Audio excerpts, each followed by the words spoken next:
অভিজ্ঞতা আছে, তাকে শুধু একাকী 2 বছর সেই জেলে কিন্তু থাকতে হয়েছে।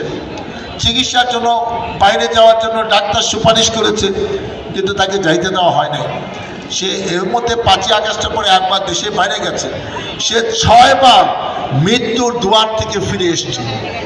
এবং সেই নেত্রীকে এখন যদি বলা হয় মাঝে মাঝে ইউনাইটেড হাসপাতালে তাকে চেক আপের জন্য যাইতে হয়, কিংবা কঠিন কোনো অসুখ হলে তাকে সাথে সাথে ভর্তি করা হয়, তার সন্তান, তার বড় ছেলে, তাহলে ভারপ্রাপ্ত চেয়ারম্যান, আগামী দিনে রাষ্ট্রনায়ক, সে জনে বলে যে আম্মা তোমার খুব সমস্যা হলে তুমি দেশের বাইরে আসতে পারো।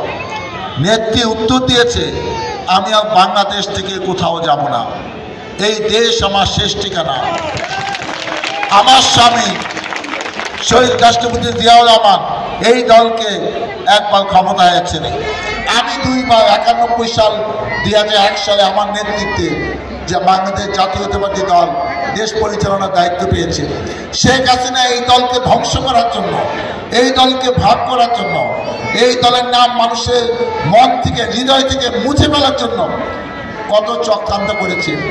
হাজার হাজার নেতাকর্মীর নামে মামলা দিয়ে, রিমান্ডে নিয়ে, টর্চার করে, গুম হত্যা করে মনোবলকে ভেঙে দেওয়ার চেষ্টা করেছে। আমাদের প্রিয় নেতা তারেক রহমান স্কাইপে, আমি যখন জেলার দায়িত্ব ছিলাম 6 বছর, নানা রকম নির্দেশ দিয়েছে, উপদেশ দিয়েছে কিভাবে আওয়ামী লীগের বিরুদ্ধে আন্দোলন সংগ্রাম করতে হয়। আজকে তার কারণে এই দলে কোনো বিভাজন হয় না, কে ওই দল থেকে যায় না। আজকে 17 বছর এই নেতা অপেক্ষায় আছে এরকম একটি সংসদ নির্বাচনে সুষ্ঠু ভোটের জন্য, যে ভোটে ইনশাআল্লাহ জনগণ ধানের শীষ প্রতীকে ভোট দিয়ে এই দলকে সরকার পরিচালনার দায়িত্ব অর্পণ করবে।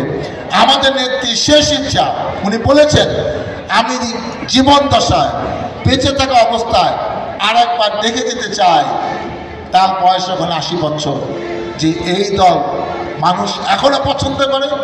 ধানের শীষ প্রতীকই সবচেয়ে জনপ্রিয় প্রতীক নির্বাচনের জন্য, এবং ধানের শীষ প্রতীক নিয়েই আমার প্রার্থীরা বিজয়ী হয়ে দেশ পরিচালনার দায়িত্ব পাবে, এটা খালেদা জিয়ার শেষ ইচ্ছা।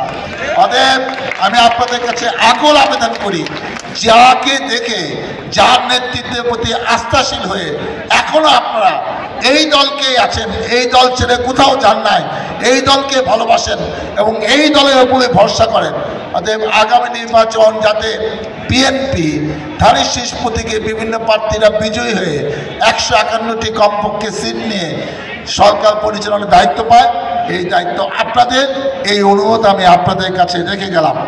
আপনি দেখেন শেখ হাসিনার পিতা শেখ মুজিবুর রহমান সর্বহারা দলের নেতা সিরাজ শিকদারকে 1 জানুয়ারি 1975 সালে চিটাগাং থেকে ধরে তারপরের দিন এই সাভারে পুলিশের উপস্থিতিতে গুলি করে হত্যা করে ক্রসফায়ার দিয়ে কয়েকদিন পরে সংসদে বলেছিল কোথায় আসছে রাশিদটা। তার মানে দেখেন সেই কত আগেই এইসব ক্রসফায়ার শুরু হয়েছে, যেটা শেখ হাসিনা সফল বাস্তবায়ন করেছে তার পিতার থেকে 10 গুণ বেশি। আজকে মানবতা বিরোধী অপরাধের জন্য যে ট্রাইব্যুনাল সে গঠন করেছিল, সালাউদ্দিন কাদের চৌধুরী সহ অনেকে ফাঁসি দিয়েছে, আজকে সেই ট্রাইব্যুনাল শেখ হাসিনার নামে ফাঁসির রায় দিয়েছে। অতএব অন্যের জন্য কুয়া খুললে যে সেই কুয়া নিজেরও পড়তে হয়, এইটা বোধহয় শেখ হাসিনা জানা ছিল না। পৃথিবীর ইতিহাসে নাই যে কোনো একটি সরকারের পতন হইলে মেম্বার, চেয়ারম্যান, কাউন্সিলর, মেয়র, উপজেলা চেয়ারম্যান, এমপি, মন্ত্রী সবাই একসাথে পালায়া যায়, পৃথিবীর ইতিহাসে নাই। এবং পৃথিবীর ইতিহাসে এইটাও নাই যে যারা পলায় গেছে তারা আর আপাতত কোনোদিন ক্ষমতায় আসতে পারে নাই। যে পলায় গেছে, যার নেতৃত্বে পলায় গেছে, সেই ব্যক্তি আর কোনোদিন ওই দেশের প্রধানমন্ত্রী হয় নাই, রাষ্ট্রপতি হয় নাই।